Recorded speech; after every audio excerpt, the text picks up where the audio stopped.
Now turns to Part 2. Part 2. You are going to hear a guide named Matt who is introducing their trip in Wildlife Haven. Now you have some time to look at questions 11 to 15.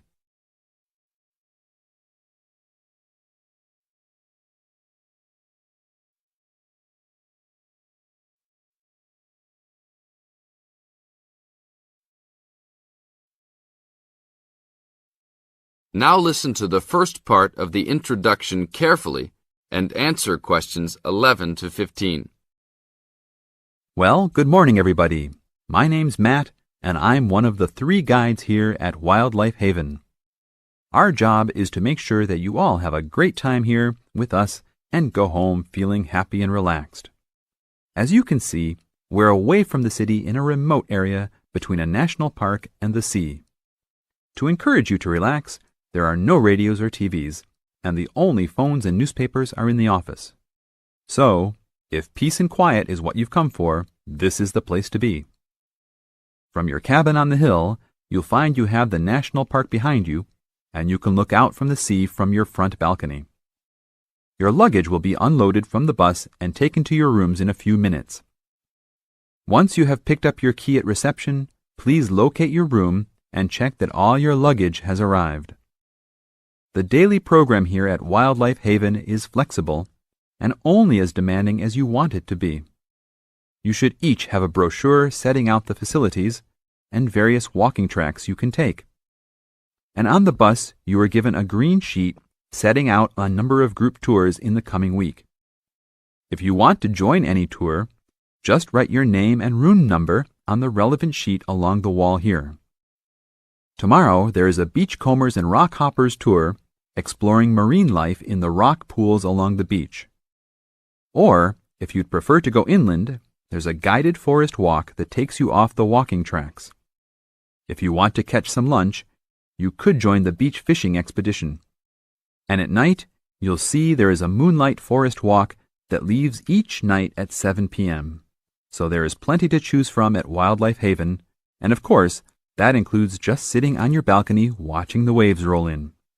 But I would recommend my favorite tour, the Waterfall Walk. This departs at sundown each day and also provides the opportunity to have a moonlight swim. Now you have some time to look at questions 16 to 20.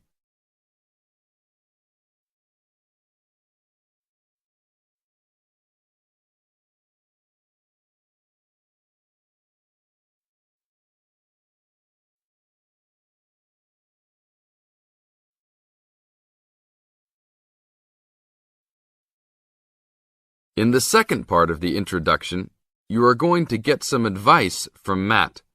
Listen carefully and answer questions 16 to 20.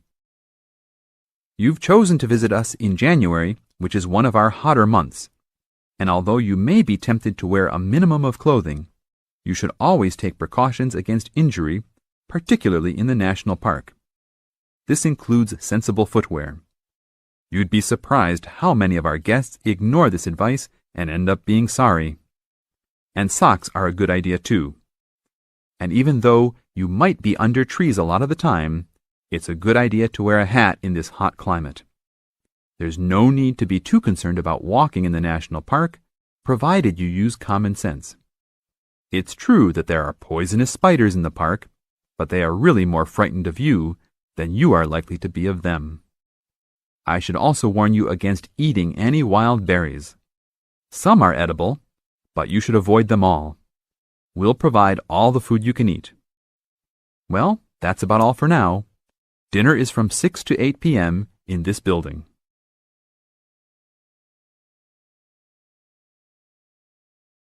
That is the end of Part 2. You now have half a minute to check your answers. If you enjoy this content, please like and subscribe. After subscribing, please leave a comment below saying subscribed, and we will respond as soon as possible. By subscribing, you're supporting our mission to help others achieve their IELTS goals.